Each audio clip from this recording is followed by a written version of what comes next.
자, 여러분 인사드리고 시작하도록 하겠습니다. 자, 여러분 안녕하십니까? 예, 안녕하세요. 한기 없는데 무슨 박수는? 여러분 제 이름은 김묘엽이라고 합니다. 예, 여러분들하고 이제 앞으로 행정사 2차 이제 준비하실 건데요.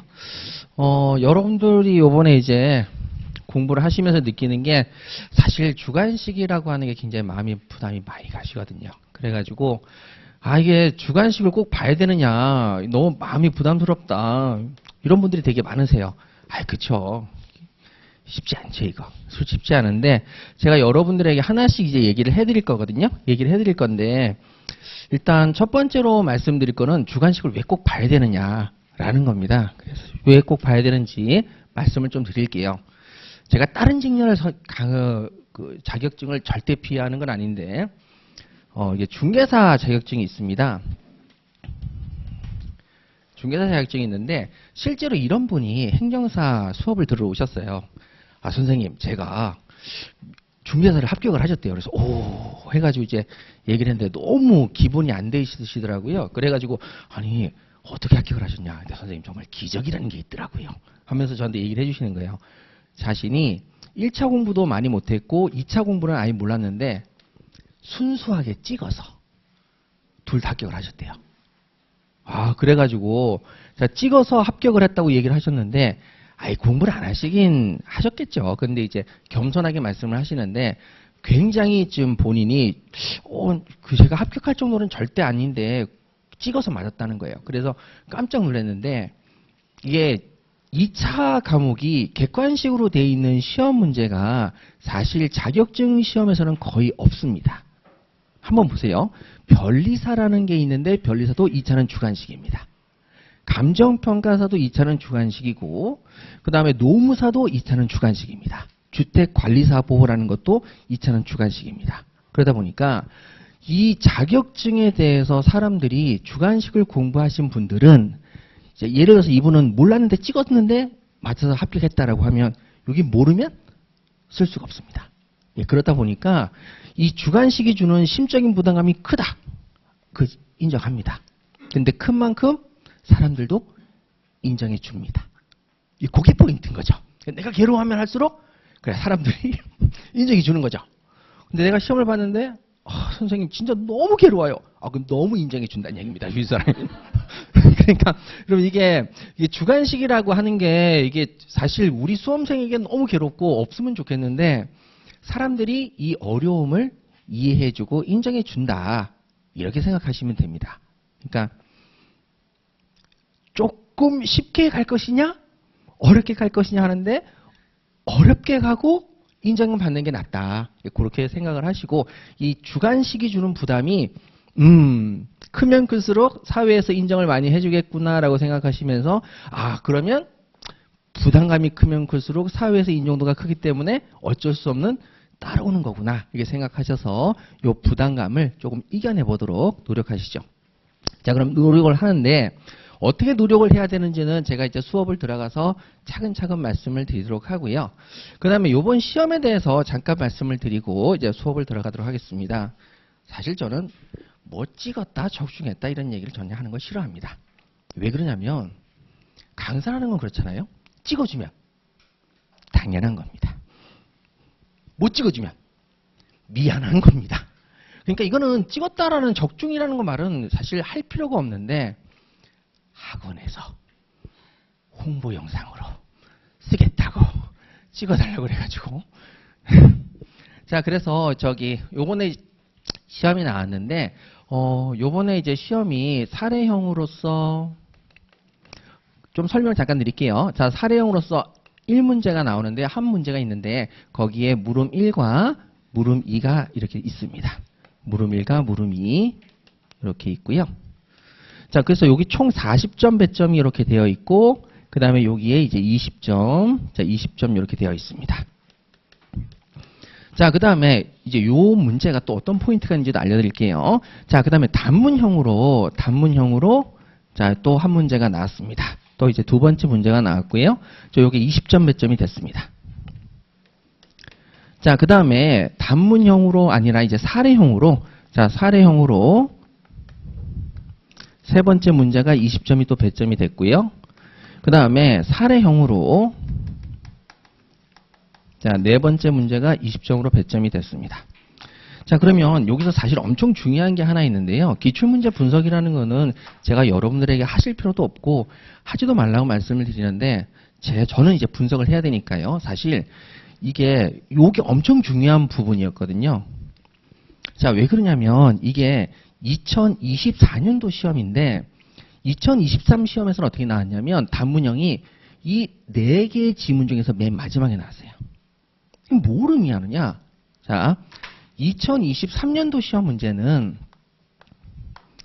여기 하는데 논점을 다 주어졌습니다. 자, 그래서 4문제, 그 5개의 물음이죠. 자, 여기에 논점을 모두 제시해 주었습니다. 그러니까 논점을 찾는데 어려움은 없었어요. 논점을 찾는데 어려움은 없고, 이걸 묻는 문제야? 라고 이제 논점이 딱 문제에 주어집니다. 예를 들어서 뭐 계약 체결상의 과실 책임을 쓰세요. 그럼 사례형으로 만들었어도 계약 체결상의 과실 책임을 쓰세요라고 해서 논점이 딱 보였거든요. 그래서 단문형을 맨 마지막으로 냈습니다. 맨 마지막. 그러니까 전부 다 논점을 다 주어지고 단문형이 맨 마지막이 됐는데 2024년도 시험에서는 자, 2문제. 그러니까 요렇게 2문제를 단문형을 여기다 놓는 거죠. 그러면 총 2문제 60점 정도를 60점을 자, 논점을 제시해 줬습니다. 그리고 나서 여기 논점을 제시하지 않았습니다. 그래서 논점을 제시하지 않으려고 단문형을 앞으로 끄집어내 놓고 여기까지 논점을 쓰라고 하고 여기서부터 논점을 추출해서 너희들이 무슨 논점인지를 찾아서 써라 이렇게 나온 거죠. 그래서 단문형이 작년에 끝에서 여기로 올라왔다는 얘기는 여기서부터는 논점 추출을 해라 하는 거죠.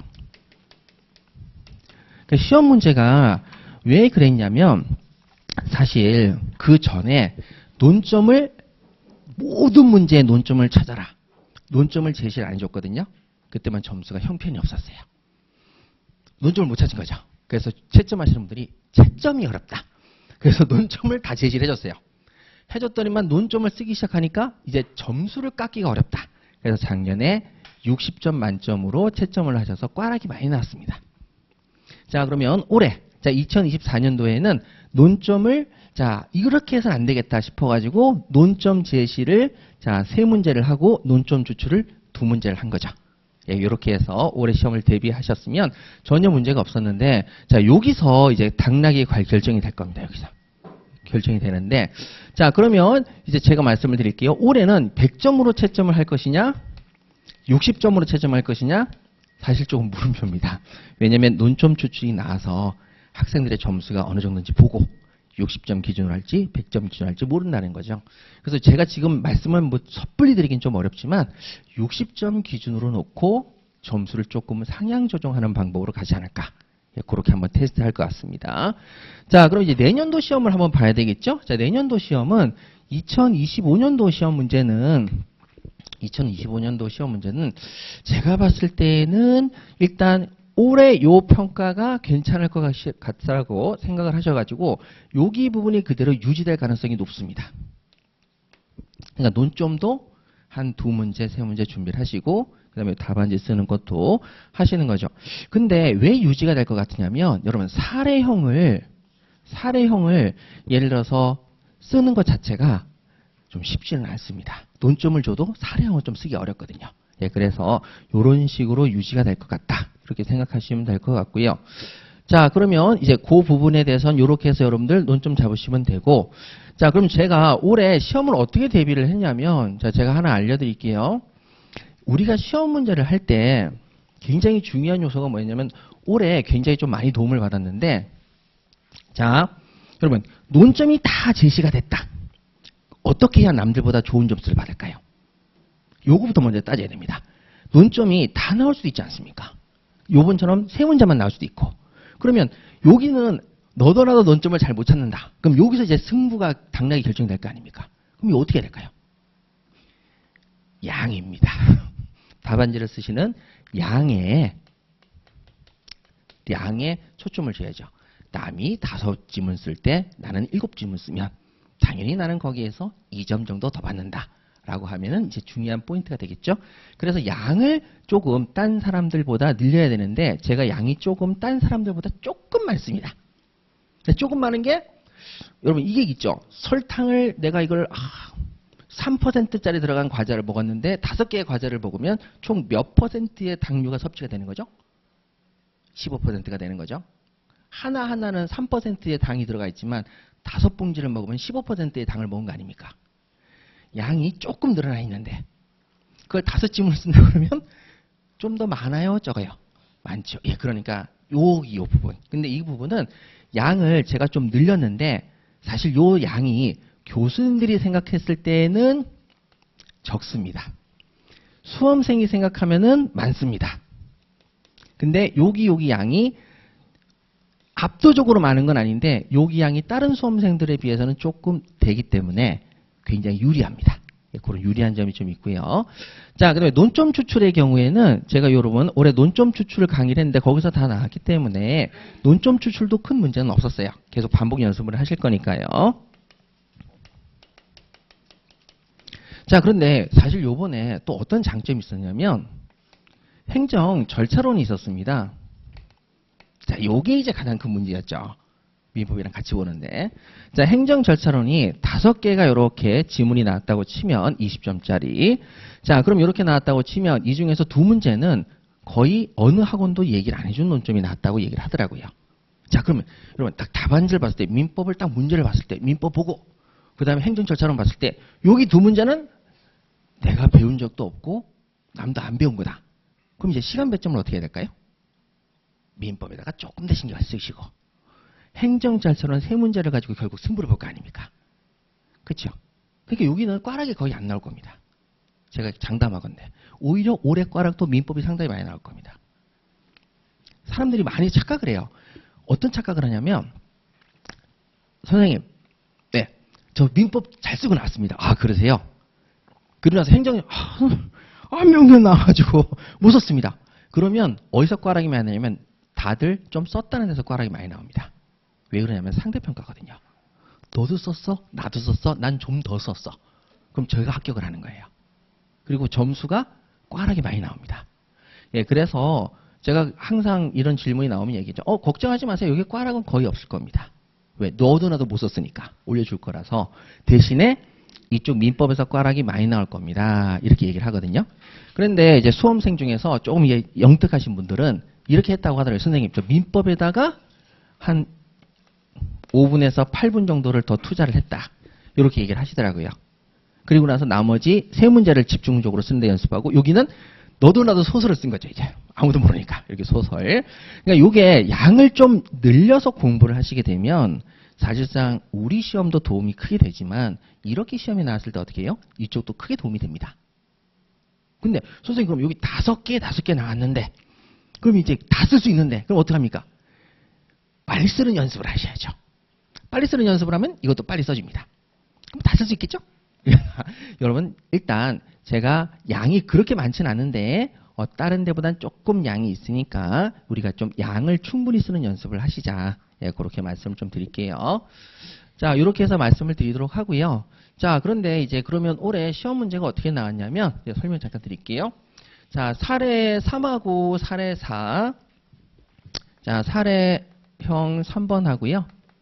3번째 문제하고 사례형 4번째 문제는 저는 뭐 솔직히 말씀을 드리는 편이라 자, 여기는 이제 A급, B급 전부 나오라는 데서 다 나왔고 여기 부분은 솔직히 C급에서 나왔습니다. C급에서 나와서 이거는 제가 솔직히 학생들이 그러더라고요. 선생님 전 C급은 잘 안 본다고. 그러니까 이거는 맞췄다라고 말하기가 좀 그래요. C급에서 나왔으니까. 근데 뭐 나오긴 나왔으니까 뭐 상관은 없는데 근데 어쨌든 간에 이건 C급에서 제가 나왔기 때문에 저는 솔직히 뭐 다 적중했다라고 말씀드릴 수는 없습니다. C급은 안 보신 분도 계실 거니까. 대신에 요거 옆에 붙어 있는 조합의 합의적 기속이 나올 것 같아서 거기를 A급으로 해드렸어요.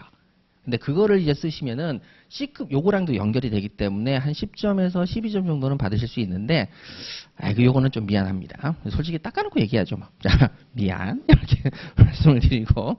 자, 요거는 뭐 그대로 나왔기 때문에 됐고요. A급 나왔고, 요것도 그대로 A급 나왔으니까 됐습니다. 그래서 요거는 다 됐고요.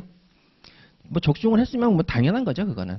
자, 근데 이제 사령이 나왔는데, 제가 이제 요번에 이제 모의고사 때도 냈고, 여러분들 이제 좀 준비를 했던 게, 첫 번째 이제 뭐가 나올 거라고 생각을 했냐면, 상가 건물 임대차에서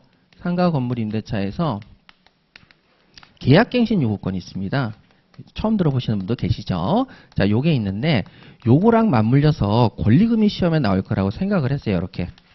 근데 제 교재를 나중에 사례 담원집이 따로 있는데, 사례 담원집에 보시면 권리금 판례를 제가 3개를 실어놨는데요. 그 중에서 요거를 나올 것 같아서 요것만 A급으로 찝어드리고 나머지는 안 찍어드렸거든요. 근데 이제 사실 이게 제가 사실 요번에 시험 문제를 보고 깜짝 놀란 게 뭐냐면, 요게 원래는 옛날 판례입니다. 옛날 판례. 지금은 여러분 상가 건물 임대차의 경우에는 계약갱신 요구를 몇 년까지 할 수 있죠? 최대? 10년까지 할 수 있죠. 근데 옛날에는 몇 년까지가 최대였냐면 5년까지가 최대였습니다. 5년까지가 최대였는데 그거를 제가 각색을 해서 10년으로 이렇게 만들었거든요. 자, 계약갱신 요구권이 끝나는 시점에 과연 권리금을 받고 나갈 수가 있는가라는 문제였습니다. 굉장히 유명한 판례인데 요걸 10년으로 각색을 해서 똑같이 나왔더라고요. 그래가지고 우와 다행이었다. 그러니까 기쁘기보다는 다행이다. 그래서 이거 4회 모의고사 때 똑같이 냈는데 그대로 나왔더라고요. 그래가지고 답안지 쓰시는 데는 전혀 문제가 없었다. 이렇게 할게요. 그냥. 이건 여러분 대단한 건지 아니 그냥 당연한 거죠. 강사는 찍어줘야 되고 못 맞추면 미안한 거고 맞으면 다행인 거죠. 대단한 건 아닙니다.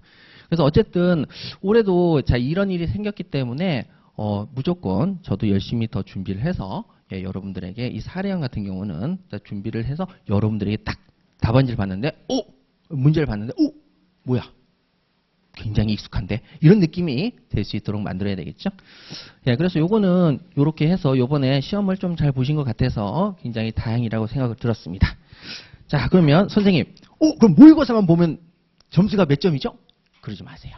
자, 지금서부터 차근차근 준비를 하셔야 됩니다. 양도 좀 연습을 하시고 해야 되니까. 자, 그래서 그럼 선생님 이거 언제부터 본격적으로 해야 됩니까? 라고 하는 부분이 될 수가 있잖아요. 그럼 그 부분에 설명을 좀 드릴게요. 여러분, 일단 제발 제가 부탁드리고 싶은 게 하나 있습니다. 부탁. 자, 지금 이제 미리 부탁을 드려야 나중에 욕을 안 먹으니까 미리 부탁을 드릴게요. 자, 제가 딱 기본 강의 할 때부터 제가 부탁을 드리는 건 뭐냐면 자, 그럼 하루가 아니라 일주일에 우리가 진도를 나가는데 그 진도에서 시험에 나올 수 있는 부분을 하나씩만 암기하자. 일주일에 한 개만 암기하자. 자, 이렇게 부탁을 드렸어요. 자, 일주일에 몇 개만 암기하자. 한 개만. 그래서 요번에 시험 문제 나온 계약 체결상의 과실 책임이라는 게 있는데 기본 강의 때부터 A급으로 찍어드렸고 그것만 암기를 하자. 그래서 시험도 3번이나 됐어요. 그러니까 익숙해질 때쯤 시험을 본 거죠. 예, 그러니까 일주에 한 개만 암기하자. 그랬는데 어디서 암기하는 게 좋으냐라고 얘기해서 자, 요 부분도 설명을 잠깐 드렸는데요. 틈틈이 암기하자. 자, 틈틈이 암기하자. 이렇게 말씀을 드렸어요. 그러면 사실 제가 어제 어떤 영상을 보고 깜짝 놀랐는데 암기가 잘 되는 것이 3B래요. 3B. 자, 3B인데, 자, 제가 여러분들에게 언제 틈틈이 암기합니까? 라고 하면, 첫 번째, 책을 꼭 가지고 다닐 필요는 없다라고 말씀을 드려요. 그리고 사실 여러분 여기다 행정사, 계약법, 수험서라고 쓰면 좀 가지고 다니기 어려울 때도 있지 않습니까?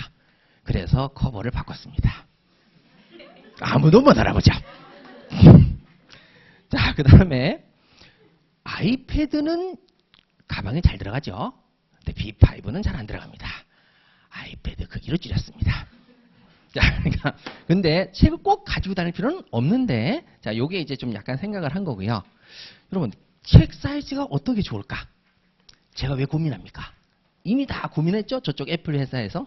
그러니까 거기 사이즈보다 조금 작게 휴대폰하게 만들어드렸고, 자, 그럼 틈틈이 하는데 요 책도 좀 가지고 다니기가 좀 뭐하다. 그러면 여러분 핸드폰 사진을 찍자. 핸드폰 사진 찍자. 음식만 찍거나 내 얼굴만 찍거나 꽃만 찍지 말고 자, 책을 좀 찍자. 그래서 아침에 출근할 때, 저녁에 퇴근할 때 좀 보자 안 보자? 보자. 그렇게 틈틈이.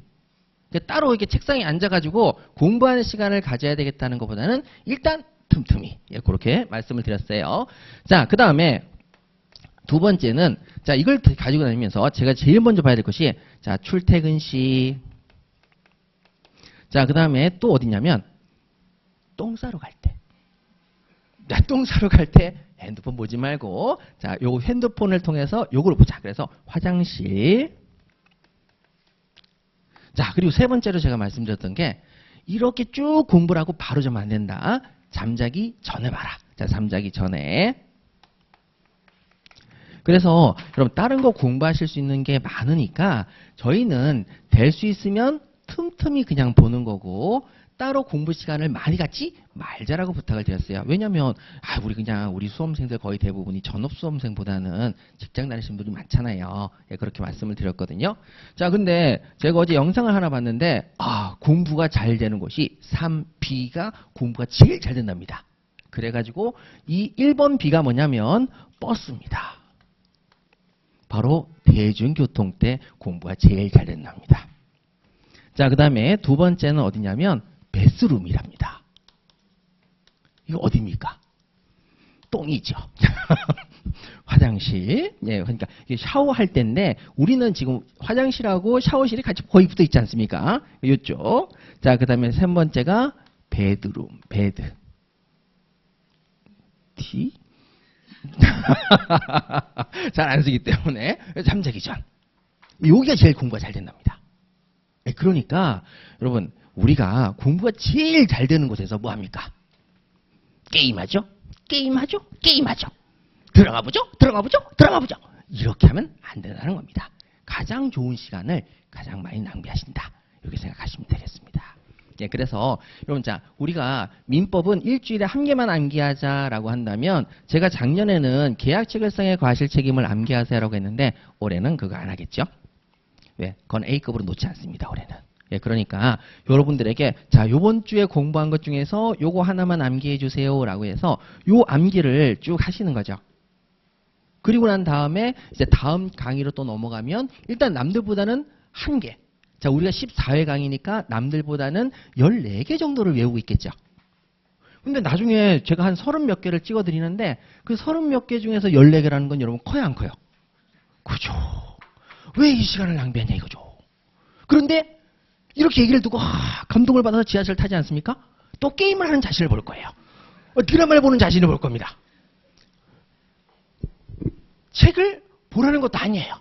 핸드폰을 보시는데 그렇게 보시라는 거죠. 예, 그래서 여러분 이게 잘 안 됩니다. 왜? 여유가 있다고 생각하니까. 그래서 시험 직전에 한 분이 오셔서 얘기를 하셨어요. 선생님, 저 어떻게 하면 좋죠? 그래서 제가 그분은 저 기본 강의부터 들으셨던 분이거든요. 요거 하신 적 있습니까? 솔직히 얘기하시더라고요. 아니요. 그렇죠. 다 그렇습니다. 안 합니다. 이제 다 합니다. 지금서부터라도 하시면 됩니다. 라고 하셔서 한 2주 정도를 열심히 이걸 하시더라고요. 근데 여러분 이미 공부가 좀 돼 있잖아요. 그러다 보니까 좀 암기가 쉬워요, 안 쉬워요? 쉬워요. 그래가지고 선생님 2주 정도 지나니까 얼굴에 이제 화색이 좀 돌아요. 조금 자신이 생겼습니다. 그거 되니까 됐대요? 막 이렇게 얘기하시는 거죠. 그러니까 이게 안 해서 안 되는 경우가 더 많은데 그러면 하면 됩니다. 그러니까 지금서부터 좀 여유 있을 때부터 일주일에 하나는 여러분 좀 할만해야 하나요? 할만하죠. 할만하죠. 그렇죠. 그러니까 다른 과목 다 던져버리고 이것만 하라는 얘기는 아닙니다. 할만합니다. 할만하니까 이렇게 하시면 됩니다. 그리고 사실 저도 지금 다음 주에 우리 행정사 수험생 한 명 한 명이 저랑 같이 수업을 들었는데 그 둘 다 합격을 했어요. 근데 둘 다 이제 결혼을 한대요. 1호 커플입니다.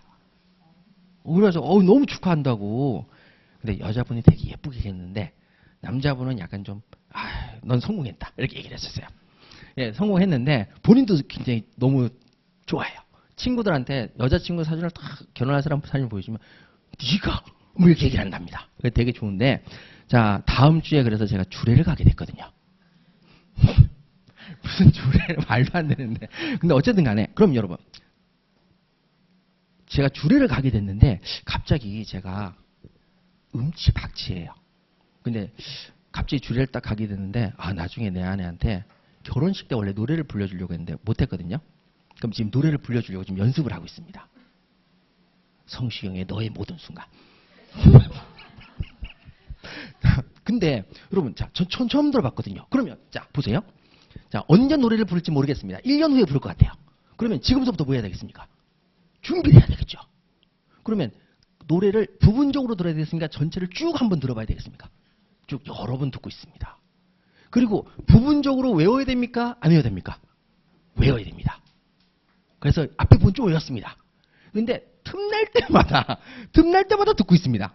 그래서 처음에 웃고 내가 뭐 이런 식으로 자 이렇게 앞소절 지금 좀 외웠습니다. 이렇게 여러분 지금서부터 틈틈이 외워야 됩니까? 안 외워야 됩니까? 외워야 되는 거죠. 자 근데 중요한 건 이제 그 다음 알려드릴게요. 자 이렇게 틈틈이 외워서 그럼 처음부터 끝까지 가사를 다 외우게 되었다. 그러면 여러분 어색합니까? 잘 부르겠습니까? 음치박치인데. 그럼 자기만의 스타일로 또 여러 번 반복을 하면 자기만의 음역과 리듬이 나오겠습니까? 안 나오겠습니까? 나오겠죠. 그게 합격의 기준입니다. 그러니까 노래를 완전히 똑같이 안 불러도 됩니다. 근데 나만의 스타일로 노래를 부를 수 있게끔 되는 게 그게 이제 교수님들이 보는 합격의 기준입니다. 그러니까 지금서부터 저도 연습을 하고 있기 때문에 여러분들께서도 지금서부터 뭐 해야 된다? 연습을 해야 된다.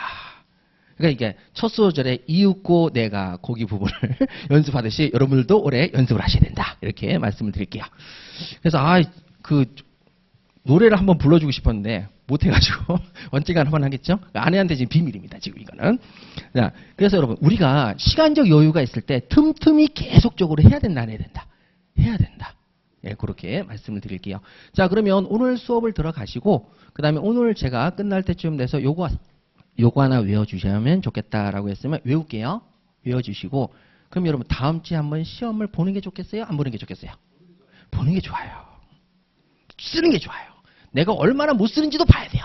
내가 얼마나 늦게 쓰는지도 봐야 돼요. 그리고 나의 머리가 얼마나 한심한지도 봐야 돼요. 봐야 됩니다. 전 제 노래를 들으면서 느끼는 게 더럽게 못 부르네. 이거는 제가 확실하게 압니다. 그러니까 좀 더 노력을 해야 되겠죠. 어느 부분을 개선해야 될지. 자, 그래서 성시경 씨가 굉장히 노래를 편하게 부르시던데 고음이시더라고요. 큰일입니다. 지금 키를 몇 개 낮춰야 될 것 같아요. 자, 그런 식으로 내 스스로를 알아나가는 시간이 답안지를 쓰는 시간이다. 그래서 다음 시간에 그런 부분이 있으면 우리 테스트 시간을 좀 갖도록 하겠습니다. 시간은 좀 그래도 처음에 넉넉히 드릴게요. 20분. 많다. 여러분 원래 10분에서 12분 안에 써야 되거든요. 20분 많다. 충분히 시간을 드리도록 하겠습니다. 그러니까 괴로워서 발버둥 치세요. 그게 이제 자신의 성장을 위한 중요한 밑거름이다. 이렇게 말씀을 드릴게요. 자, 이렇게 해서 이제 충분히 말씀을 드린 것 같고요. 자, 이제 오늘 수업 들어가 보도록 하겠습니다. 자, 우리 교재를 잠깐 피시죠. 짹짹이들 보이시죠? 자, 우리 9페이지 한번 보시고요. 계약의 총론입니다. 자, 여러분 제가 시험에 안 나온다는 것은 절대 안 나오기 때문에 안 보셔도 되겠습니다. 자, 9페이지 시험에 안 나오고요. 10페이지, 11페이지, 11페이지까지 시험에 안 나오니까 자, 절대 공부하지 마시고 자, 12페이지에서는요. 요거 자체로는 시험에 안 나오고요. 제가 시험에 꼭 써야 될 부분이 있으니까 그런 부분에 대한 설명을 잠깐 드리도록 할게요. 자, 그래서 12페이지, 13페이지, 14페이지, 15페이지는 자, 개념을 잡자라고 해서 개념을 잡는 걸 한번 보도록 하겠습니다. 자, 개념을 잡는데요. 자, 그러면 여러분 여기서 우리 하나만 볼게요. 자, 책 중간에 가만히 보시면 검은색 줄이 하나 있을 겁니다. 자, 검은색 줄에 보시면은 72페이지 다음에 73페이지 나올 때쯤 되면 이런 말이 써 있을 겁니다. 계약 강론이 있을 겁니다. 자, 계약 강론이라는 게 있을 거고요. 자, 그 다음에 여러분 우리 앞에 가시게 되면 9페이지 앞에 페이지 보시게 되면 계약 총론이라는 것이 있을 겁니다. 자, 계약 총론하고 계약 강론이 있습니다. 그러면 선생님 개념을 잡아야 되는데 개념을 잡기 전에 제일 먼저 해야 될 게 체계를 잡아야 됩니다. 자, 체계를 잡고 그 다음에 개념으로 들어가야 되지. 체계가 하나도 없다.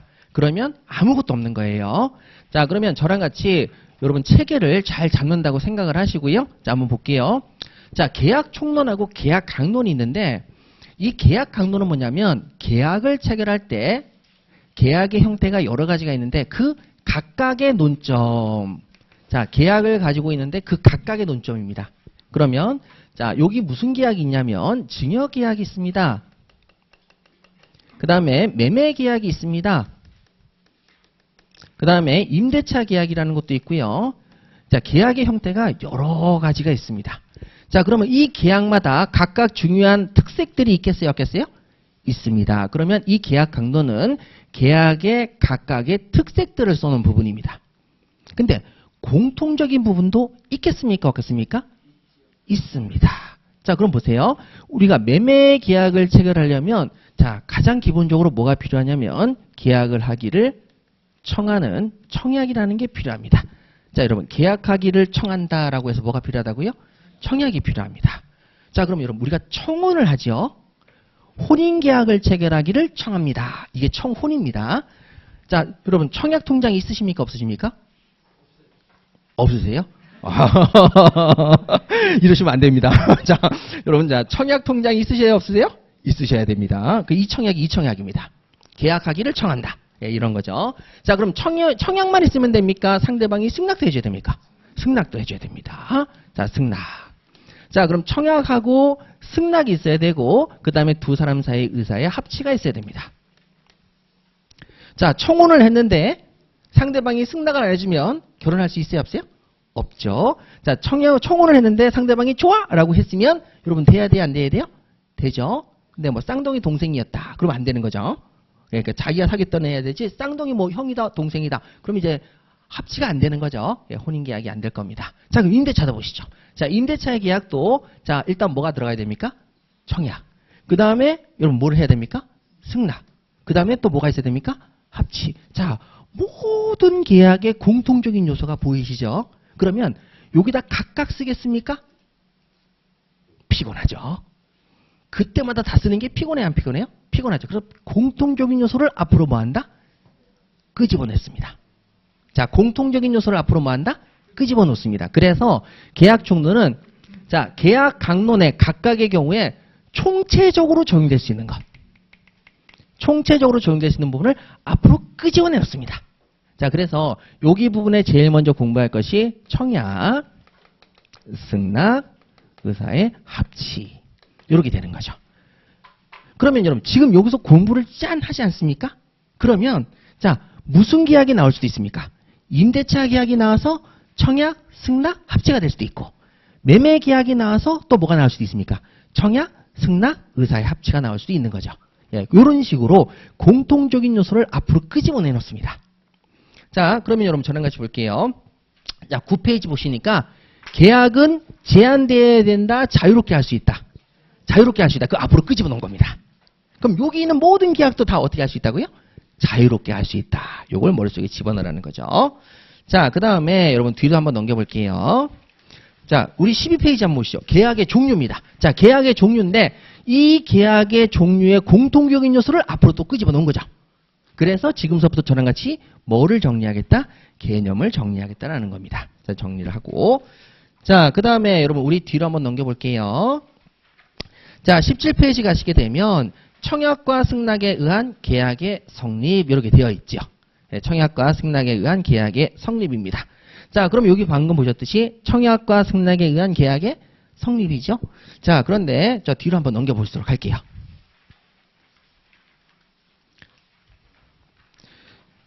자, 21페이지를 한번 펴보십니다. 자, 21페이지 보시면 자, 청약과 여러분 청약을 했는데 승낙이 없을 수 있습니다. 그런데 의사의 합치는 있을 수 있는 거죠.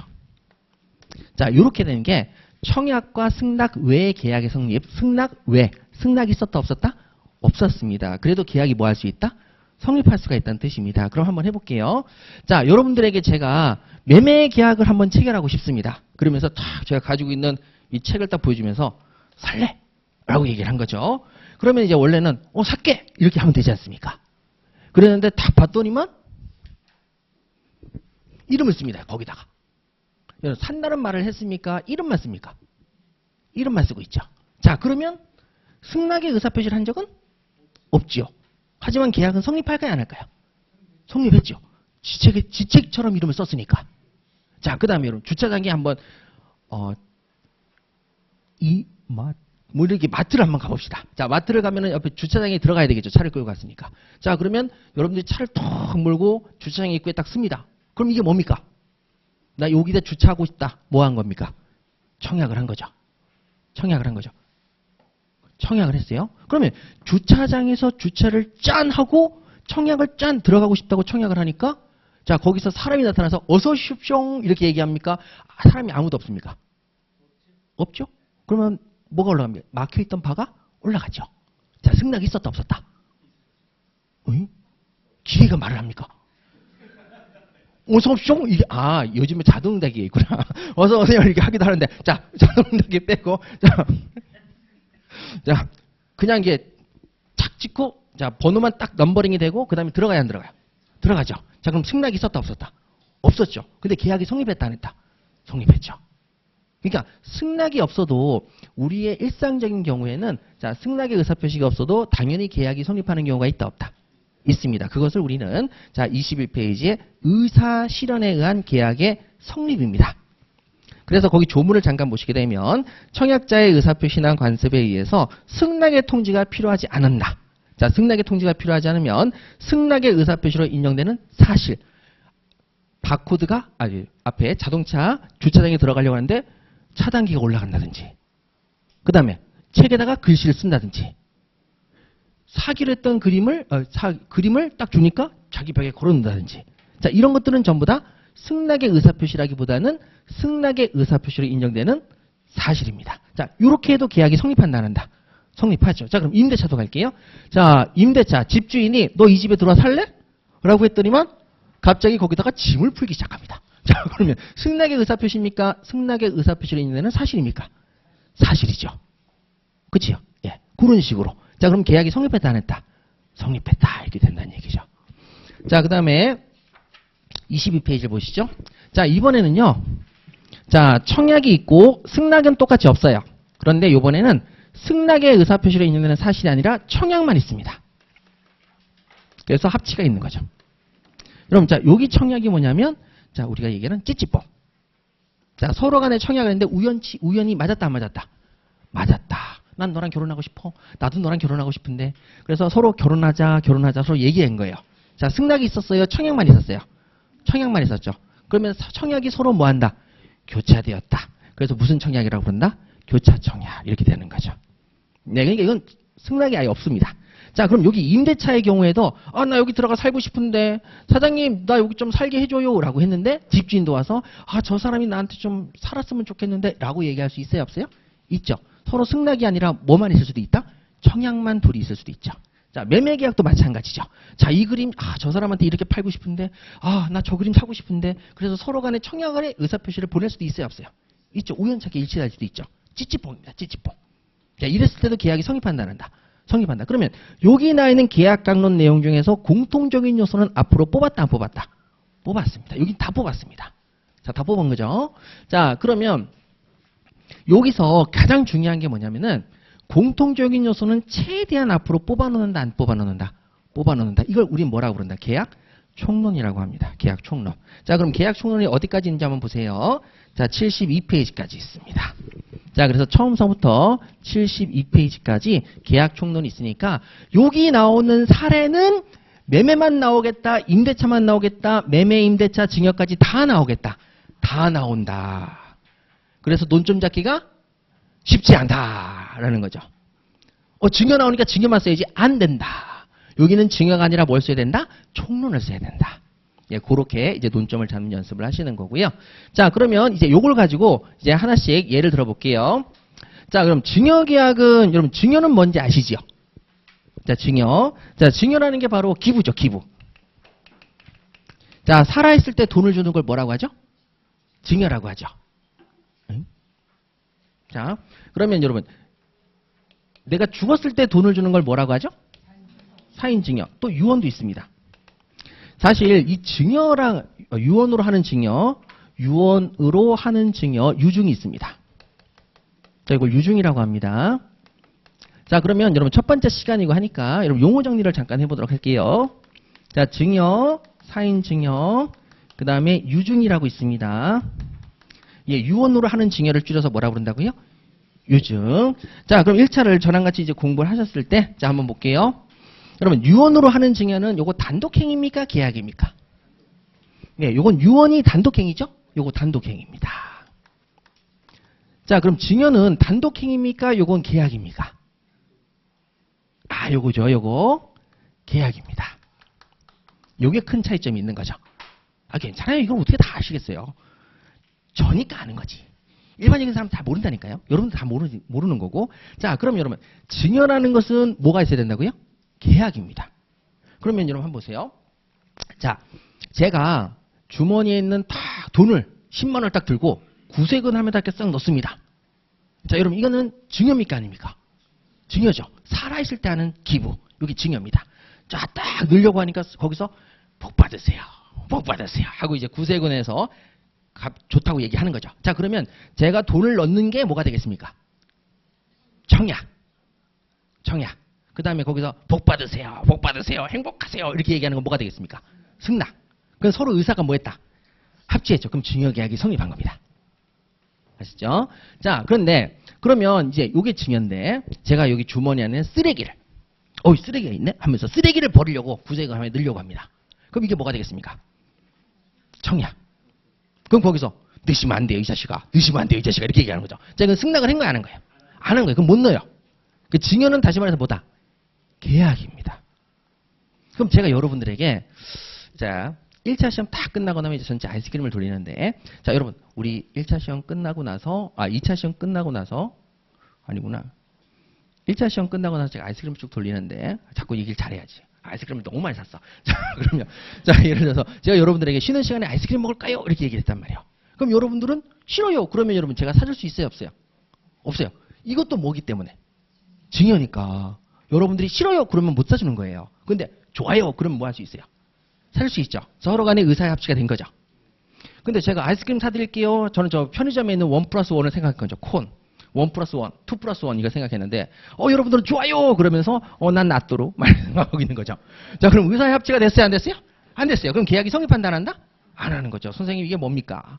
난 뚜레쥬르 이런 건 사줄 줄 알았어. 막 이러면서 막 이렇게 얘기하면 의사의 합치가 안 되는 거죠. 예, 그런 식으로. 자, 모든 게 다 그렇습니다. 자, 그러면 요거는 사실 앞에 숨겨져 있는 게 있습니다. 생전증여의 줄임말입니다. 살아있을 때 주는 증여를 뭐라고 부른다? 생전증여. 그걸 줄여서 뭐라고 부른다? 증여라고 부릅니다. 자, 그럼 사인증여는 뭐냐면 자, 요것도 증여니까 계약이죠. 그럼 제가 얘기하는 거죠. 여러분 아이스크림 먹고 싶죠? 네. 제가 죽으면 여러분 집에서 아이스크림 보내겠습니다. 라고 했을 때 좋아요. 그러면 아이스크림이 여러분 집에 배달되는 순간 선생님이 뭐 했다? 죽었다. 이렇게 하는 거죠. 그러니까 내가 죽는 걸 원인으로 증여하겠다라는 걸 뭐가 되는 거예요? 사인증여입니다. 이거는 상대방이 뭐가 있어야 돼요? 승낙이 있어야 됩니다. 뭐였기 때문에? 계약이니까. 근데 여러분 유언은 나 혼자 쓰는 거죠. 그럼 여러분들의 승낙이 필요? 없습니다. 이건 단독행위인 거죠. 네, 이렇게 되는 겁니다. 자, 그래서 태아는 유증은 받을 수 있습니다. 왜? 의사표시를 할 필요가 없으니까. 하지만 태아는 계약에 승낙을 할 수 없으니까 태아는 증여나 사인증여를 못 받게 되는 거죠. 자, 이렇게. 자, 이렇게 됩니다. 그러면 자, 요 정도 개념 잡으시고 자, 그럼 저랑 같이 볼게요. 자, 먼저 매매계약을 한번 써보겠습니다. 자, 매매계약. 자, 매매계약이 있는데 갑이 있고 을이 있다고 칩시다. 자, 매매계약에서 물건을 파는 사람을 매도인, 물건을 넘겨주는 사람을 매도인이라고 하고 자, 물건을 받는 사람을 매수인이라고 얘기합니다. 자, 이렇게 될 거죠. 자, 그 다음에 우리 증여계약도 한번 끌고 올게요. 자, 증여계약입니다. 증여계약의 경우에도 자, 이번에 A, B로 놓을게요. A라는 사람이 물건을 기부하기로 증여를 하기로 하고 자, 그래서 얘를 증여자라고 하고요. 그 다음에 그걸 받는 사람을 뭐냐면 받을 숫자를 써서 수중자라고 합니다. 자, 그럼 받는 사람한테는 뭐를 쓰는 겁니까? 수. 받는 사람한테 뭘 쓰는 겁니까? 수. 받을 숫자입니다. 자, 그러면 증여자는 주는 사람이죠? 그런데 받는 사람은 뭐라고 하는 거죠? 수를 쓰는 거죠. 수중자. 증여를 받는 사람. 이렇게 쓰는 거죠. 자, 그러면 여기서 중요한 거는 두 개를 나누겠습니다. 위아래로 나눌게요. 자, 위아래로 나눕니다. 자, 매도인은 매수인과 매매 계약이 체결됐는데 이 사람이 판 게 부동산이라고 할게요. 자, 아파트를 팔았습니다. 자, 아파트를 팔았는데 자, 그러면 이제 갑이라는 사람은 을하고 매매 계약이 체결됐죠? 청약과 승낙과 의사의 합치가 생겨서 매매 계약이 체결됐으니까 자, 갑은 무엇을 해야 될 의무를 가지고 있습니까? 물건을 줘야 되는 거죠. 근데 여기서 우리가 잘 하셔야 됩니다. 물건을 주는 겁니까? 물건의 권리를 주는 겁니까? 권리를 준다고 머릿속에 집어넣으셔야 됩니다. 물건을 주는 게 아닙니다. 뭘 주는 거라고요? 권리. 자, 물건에 대한 재산권, 소유권을 누구한테 넘겨줄? 을에게 넘겨줄. 꼭 부동산 안 넘겨줘도 돼요. 소유권만 넘겨주면 돼요. 그렇죠? 갑이 살면서 을한테 소유권 느낌만 넘겨줄 수 있어요, 없어요? 있죠. 예, 그래도 상관없는 거예요. 자, 그래서 여기서 우리가 매매 계약은 물건을 파는 게 아니라 정확하게는 권리를 파는 겁니다. 근데 실제로 뭐가 넘어오는 거죠? 물건이 넘어오는 것처럼 보이죠? 자, 그러면 얘는 의무가 있습니다. 의무. 무슨 의무냐면 자, 소유권을 이전해 줄 의무. 이전해 줄 의무. 이렇게 쓸게요. 자, 그러면 여기서 을이라는 사람은 의무가 없습니까? 얘도 의무가 있습니까? 있죠. 예, 의무가 있습니다. 자, 그러면 여기도 의무가 있으니까 자, 얘는 뭘 해줄 의무가 있습니까? 돈 줘야 될 의무가 있죠. 돈 줘야 될 의무가 있죠. 멋있게 매매대금 지급 의무가 있습니다. 매매대금 지급 의무가 있습니다. 자, 그러면 얘도 의무가 있다 없다? 있죠? 얘 의무는 소유권 넘겨주는 의무. 자, 얘 의무도 있다 없다? 있다. 얘는 뭘 해야 될 의무다? 매매대금을 지급해야 될 의무입니다. 자, 나눠보신 거죠. 자, 그럼 증여도 한번 볼게요. 자, 얘가 부동산을 주기로 했습니다. 이런 거 없는지 모르겠어. 자, 아이스크림 별로 줘요. 제가 부동산을 주기로 했습니다. 자, 그러면 자, 여기도 부동산 아파트를 주기로 한 거예요. 자, 아빠가 자식한테 그래, 이 아파트 너 가져라 하면서 이렇게 넘겨주는 거죠. 자, 그러면 여기도 소유권을 이전해줄 의무가 있습니다. 이전해줄 의무. 자, 그럼 B는 의무가 있습니까? 없습니까? 없어요. 자, 얘는 의무가 있죠. 얘도 의무가 있죠. 얘는 의무가 있죠. 얘는 의무가 없죠. 맞지요? 자, 그러면 자, 우리 앞으로 가서 교재 한번 보시죠. 이제 개념으로 넘어가겠습니다. 자, 12페이지 가시죠. 자, 12페이지 가시면은 자, 1번에 쌍무계약이 있습니다. 자, 거기서는요, 여러분 전형계약, 비전형계약 공부하실 필요 전혀 없으시고요. 자, 쌍무계약과 편무계약이 있는데 여러분 여기는 이걸 외우실 필요가 없어요. 개념만 잡으시면 돼요. 외우지 마세요. 이거는 나중에 절대적으로 외워야 될 건 따로 있으니까. 자, 보세요. 자, 얘가 의무가 있어요, 없어요? 있죠. 얘도 의무가 있어요, 없어요? 있죠.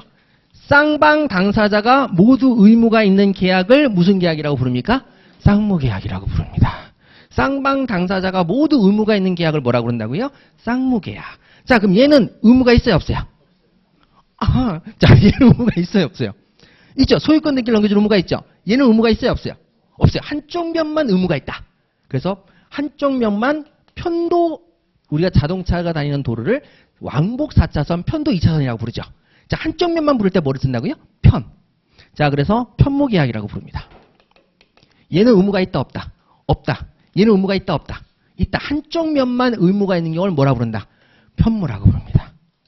자, 한쪽 면만 의무가 있으면 뭐라 부른다? 편무. 자, 되셨죠? 자, 그러면 우리 현상금 계약을 잠깐 볼게요. 아직까지 우리 시험에 한 번도 안 나왔는데요. 자, 현상 광고가 있습니다. 현상 광고. 자, 현상 광고도 이게 계약인데, 자, 이 현상금입니다. 자, 현상 광고 사이에다 뭘 집어넣으면 돼요? 금. 현상금 광고입니다. 자, 현상금이 붙었대요. 자, 현상금이 붙은 경우가, 자, 우리 주위에서 흔히 볼 수 있는 게 뭐가 있죠? 예, 개 찾습니다. 우리 복지를 찾습니다. 찾아주는 분들에게 살해함. 자, 뭐가 붙어 있는 거죠? 현상금이 붙어 있는 광고죠. 자, 현상 광고입니다. 자, 그러면 갑이라는 사람이 자, 광고자입니다. 자, 이제 을이라는 사람이 있는데, 자, 사실 을이 없죠. A, B, C, D. 자, 지나가던 그 광고를 보고 지나간 사람이 몇 명 있습니까? 4명 있습니다. 그러면 이 사람들은 그 광고를 보는 순간 의무가 생깁니까? 꼭 신고해야 돼? 아닙니다. 얘는 의무가 없습니다. 안타깝다 하고 지나가는 거죠. 자, 그러면 여기서 의무를 가진 사람은 누가 의무가 있습니까? 50만 원 형사상금을 주기로 한 누가 의무가 있습니까? 그렇죠. 갑은 의무가 있죠. 하지만 여기는 의무가 있어요, 없어요? 없어요. 신고할 필요가 없는 거예요. 안타깝다. 2살이야? 아이고 어린데. 뭐 이러면서 자 이렇게 하는 거죠. 그럼 얘만 현상금을 지급해야 될 의무가 있습니다. 자 그럼 여기는 의무가 없죠. 그럼 이건 쌍무계약이 있습니까? 편무계약이 있습니까? 편무입니다. 예, 그래서 편무계약이 되는 거죠. 개념만 한번 확인하시는 거고 이렇게는 시험 문제 절대 안 나옵니다. 자 그럼 되셨죠? 자 양쪽 모두 의무가 있다. 당사자 쌍방이 의무가 있다. 그래서 뭐라고 그런다고요? 쌍무계약. 한쪽만 의무가 있다. 그럼 뭐라고 그런다고요? 편무계약. 그 다음에 이쪽도 마찬가지로 한쪽 면만 의무가 있으니까 무슨 계약? 편무계약. 이렇게 가시는 거죠. 거기 있는 거 공부하실 필요 없습니다. 이거 교수님들이 하시는 거고 우리는 그렇게 할 필요가 없어요. 자, 그 다음에 13페이지 가시면 이제 유상계약과 무상계약을 보겠습니다. 자, 유상계약과 무상계약은 뭐냐면 자, 공짜냐 돈 주냐 이런 얘기가 되겠습니다. 여러분 쌍무하고는 저 다른 거죠. 유상. 자, 상금이 있으면 뭐가 됩니까? 유상. 상금이 없으면 뭐가 되겠습니까? 무상. 상하는 무언가가 있으면 유상이고 상하는 무언가가 없으면 뭐가 된다고요? 무상입니다. 자, 그럼 보시죠. 자, 얘가 소유권을 넘겨주면 상하는 뭔가가 있습니까? 없습니까? 있죠. 매매대금 받을 수 있죠. 자, 매매대금 지급하면 얘도 거기에 상하는 뭔가를 받을 수 있습니까? 없습니까? 있습니다. 자, 소유권 느끼 넘겨받겠죠. 자, 그러면 쌍무계약은 당연히 무슨 계약일 수밖에 없습니까? 유상계약일 수밖에 없습니다. 자, 상하는 뭔가가 있죠. 이걸 넘겨주면 자, 요거 당연히 있어요, 없어요? 있죠. 그렇죠? 요거 넘겨주면 요거 받을 수 있죠. 요거 받으면 요것도 받을 수 있죠. 서로 뭔가 대가를 준다 안 준다. 상하는 뭔가를 주죠. 그래서 유상계약이라고 얘기합니다. 자, 그럼 여기도 볼게요. 여기는 여러분 한쪽 면만 주는 거고 얘는 안 주죠. 그럼 얘가 뭘 준다고 해서 얘가 상하는 뭔가를 받을 수 있어요, 없어요? 아니, 제가 여러분들에게 아이스크림을 사주면 사랑을 받아요. 에이씨, 사랑 이런 거 말고. 상하는 대가를 뭐 받는 게 있어요, 없어요? 없어요. 그러면 얘는 뭐가 되겠습니까? 무상입니다. 상하는 무언가가 없는 거죠. 무상계약이 되겠습니다. 사랑을 받는다. 이런 거 하지 넣지 마시고. 선생님, 제 사랑을 받으세요. 아, 됐어요. 자, 이런 건 유상이 아닙니다. 자, 그러면 우리가 쌍방 모두 의무를 갖는 걸 뭐라 그런다? 쌍무. 그럼 쌍무는 당연히 거기에 따른 서로 상하는 뭔가가 있다, 없다? 있다. 그래서 쌍무계약은 다 뭡니까? 유상계약입니다. 자, 그럼 편무는 한쪽 면만 의무가 있는 거죠. 그럼 상대방은 그 상하는 걸 뭔가를 줘야 안 줘요? 안 주죠. 그러니까 편무계약은 다 뭐가 됩니까? 무상계약이 되는 게 원칙입니다. 되셨어요? 자, 머릿속에 자, 쌍무는 당연히 뭐다? 유상. 편무는 당연히 뭐다? 무상. 예, 요게 원칙입니다. 자, 이걸 제가 왜 말씀드리냐면 여러분 항상 원칙을 기억하셔야 돼요. 쌍무는 당연히 뭐가 될 수밖에 없다? 유상. 편무는 당연히 뭐가 될 수밖에 없다? 무상. 예, 그걸 기억하시는 거죠. 자, 그러면 여기에 대한 예외가 없느냐? 예외는 예외로 따로 기억하시는 거죠. 자, 예입니다. 자, 얘는 의무가 있지만 얘네들은 의무가 없죠. 근데 얘가 신고를 했어요. 그래서 찾았어요. 그러면 가만히 있습니까? 상하는 뭔가를 줘야 됩니까? 상하는 뭔가를 줘야 되죠. 그럼 이건 유상이 했어요? 무상이 했어요? 그렇죠. 그러니까 현상 광고 빼고 나머지는 전부 다 뭘 쓰면 된다? 쌍무는 유상, 편무는 뭐다? 무상. 이렇게 가시면 되고 뭐만 예외다? 현상 광고다. 현상 광고만 편무인데 뭐더라? 유상, 뭔가 대가가 있더라. 신고를 해서 걔를 찾았더니만 상하는 뭔가를 준다 안 준다? 준다. 이 유상이라는 얘기죠. 예, 그런 차이점이 있습니다. 자, 그래서 여러분 요건 시험에 안 나오니까 그냥 개념만 잡으시라는 거예요. 그럼 끝! 자, 더 이상 공부하실 필요 전혀 없으십니다. 자, 요건 더 이상 공부할 필요가 있다 없다? 없다. 이거 이렇게 답안지에 쓰라는 게 절대 안 나와요. 근데 이거 워낙에 개념을 잘 못 잡으시니까 제가 알려드린 거고, 그 다음에 절대 교수님들이 쓰는 문구에 현혹되지 마십시오. 교수님들이 쓰는 문구가 학문적 깊이가 너무 깊어서 우리는 알아볼 수 없는 게 너무 많아요. 그러니까 제가 그걸 풀어서 설명을 해드린 거예요. 저는 그럼 교수님들이 좋겠어요, 안 좋겠어요? 좋아요. 여러분들 혼자 독학을 못하게 만들어주니까. 자, 그렇게 되는 거고요. 자, 그래서 여러분 요 경우엔 요 정도만 이제 개념 잡으시면 됩니다. 자, 다시 한번 갈게요. 자, 요게 중요한 건 아닌데 이 머릿속에 이게 잡혀 있어야 돼요. 자, 그럼 보세요. 자, 시험에 나오는 건 아니지만 이 개념을 먼저 잡읍시다. 서로 쌍방 당사자가 모두 의무를 부담한다. 그럼 뭐가 된다? 쌍무계약이죠? 쌍무계약이 있고는 뭐가 된다? 유상이다. 어느 한쪽만 의무를 이행한다. 그럼 우리 뭐라고 그런다? 편무계약이고 당연히 뭐다? 무상일 수밖에 없다. 근데 예외가 하나 있다 없다? 있다. 현상광고다. 그러니까 얘는 쌍무다 편무다. 어느 한쪽만 의무가 있어요? 양쪽 모두 의무가 있어요. 한쪽만 의무가 있죠? 광고한 사람만 돈을 줘야 되니까 편무다. 근데 상하는 뭔가를 준다 안 준다? 준다. 그럼 이거 뭐다? 유상이다. 이렇게 된단 말이죠. 자, 그러면 시험에 나오는 거 이겁니다. 자, 시험에 나오는 거 들어갈게요. 쌍무계약은 우리가 답안지를 쓸 때 어디에서 쓸 것이냐?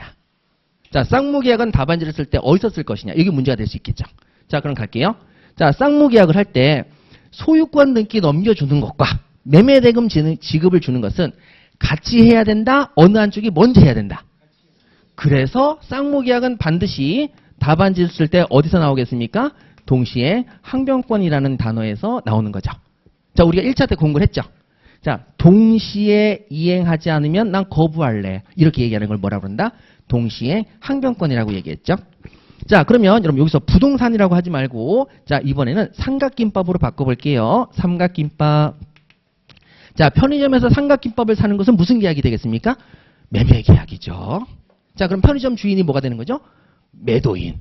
삼각김밥을 넘겨주는 게 포인트입니까? 삼각김밥에 소유권을 넘겨주는 겁니까? 소유권을 넘겨주는 거죠. 자, 그러면 저는 삼각김밥을 사는 뭐가 되겠습니까? 매수인이죠. 자, 그러면 자, 삼각김밥을 진열대에서 턱 가져가지고 앞에 계산대에 놔뒀다. 자, 그러면 뭐가 되겠습니까? 청약이죠. 청약이죠. 자, 그런데 거기다 삑 하고 바코드를 찍었다. 그럼 뭐가 되겠습니까? 글쎄, 이게 승낙으로 봐야 될지 승낙의 의사표시의 실현으로 봐야 될지 잘 모르겠습니다. 어쨌든 여기 이쪽 분이죠? 예, 예. 자, 그리고 의사가 서로 합치했지 않았어요? 합치했죠. 그럼 계약이 뭐 했다? 성립했죠? 자, 성립했기 때문에 제가 들고 가려고 합니다. 자, 저는 매매대금을 주지 않고 소유권부터 넘겨 가지려고 한 거죠. 그럼 거기서 뭐라 그래요? 돈 주고 가셔야지. 자, 이 돈 주고 가셔야지를 뭐라고 부릅니까? 동시에 항변권입니다. 아시겠죠? 자, 그러니까 쌍무계약에서 답안지를 쓸 때, 쌍무계약은 답안지 쓸 때 어느 경우에 답안지에 꼭 써야 된다? 동시에 항변권. 요게 나올 때, 요걸 답안지에 쓸 때는 반드시 뭘 꼭 써야 된다? 쌍무계약. 자, 동시에 항변권을 다해서 답안지를 쓰라고 할 때 반드시 뭐가 나와야 된다? 쌍무계약. 여기에 논점에 필수다. 이렇게 찾아가시는 거죠. 요거는 이제 기억하셔야 돼서 자, 12페이지 맨 밑에 보세요. 구별 실익이 있습니다. 거기는 밑줄 그으세요. 쌍무계약일 경우 밑줄 그으시고 동시에 항변권 밑줄 그으십니다. 자, 그럼 여러분 여기 편무계약을 볼게요. 동시에 항변권이 나오겠어요? 안 나오겠어요? 그렇죠? 내가 가져간다? 죽나? 그럼 끝인 거지. 뭘 같이 하자 이런 게 없죠? 예, 없습니다. 자, 그럼 다음 갈게요. 자, 다음으로 이제 우리가 어떤 일이 벌어질 수 있냐면 자, 소유권을 넘겨주기로 했어요. 자, 부동산 소유권을 넘겨주기로 했는데 매매대금을 지급하기로 했는데 자, 산불이 확 나가지고 자, 이 집이 홀랑 타버립니다. 자, 집이 홀랑 탔다 안 탔다? 탔다. 자, 그러면 이 재산은 지금 소유권은 날라갔다 안 날라갔다? 날라갔죠. 이제 난 없는 거야, 아무것도. 그쵸? 아무것도 없는 거예요. 그러면 난 아무것도 없는 상태에서 자, 이 재산이 날아간 위험이 생겼어요, 안 생겼어요? 생겼죠. 자, 이 위험을 누가 부담하느냐? 자, 얘가 그 물건을 부담하느냐, 얘가 부담하느냐라는 게 문제가 될 수 있겠죠.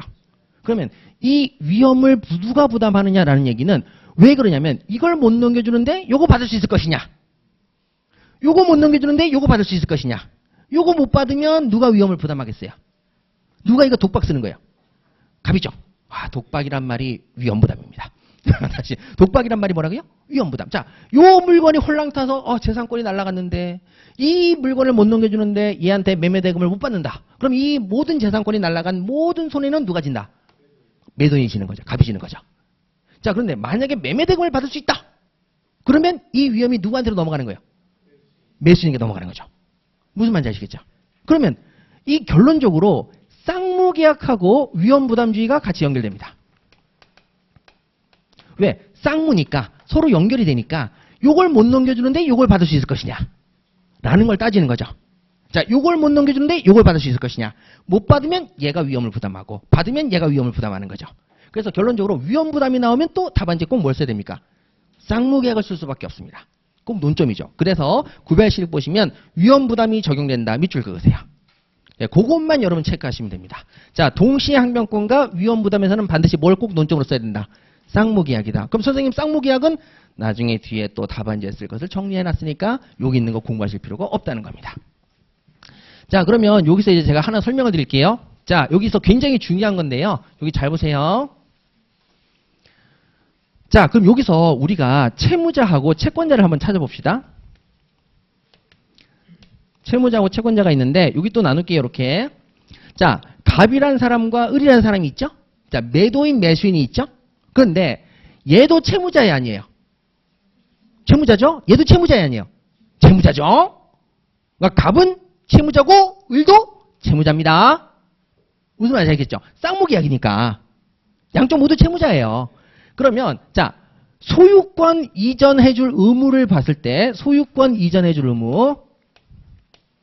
자, 여기서 누가 채무자죠? 그죠? 갑이죠, 갑. 자, 갑을로 갑시다. 자, 그러면 갑이 채무자입니다. 자, 소유권 이전을 해줄 의무는 갑, 채무자고, 채권자는 누구겠습니까? 을이죠, 을. 자, 그런데 이제 또 다르게 갑시다. 이번엔 매매대금 지급 의무를 보겠습니다. 자, 매매대금 지급 의무. 자, 매매대금 지급 의무입니다. 매매대금 지급 의무에서는 누가 채무자죠? 그렇죠. 을이 채무자죠. 을이 채무자입니다. 채무자가 을입니다. 자, 그 다음에 누가 채권자죠? 갑입니다. 갑이 채권자입니다. 자, 이렇게 가셔야 됩니다. 그러면 제가 지금 뭘 말씀드리고 싶으냐면 갑이라는 사람은 채무자인 동시에 뭡니까? 채권자. 자, 을이라는 사람은 채권자인 동시에 채무자. 그럼 어떻게 구별해요? 만약에 채무자 위험부담주의다라고 한다면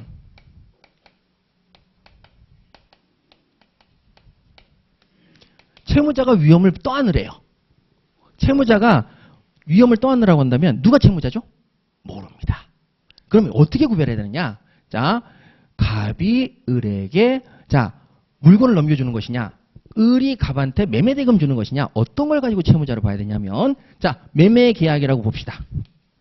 매매계약은 다른 것 다 필요 없이 매매계약이라고만 나왔습니다.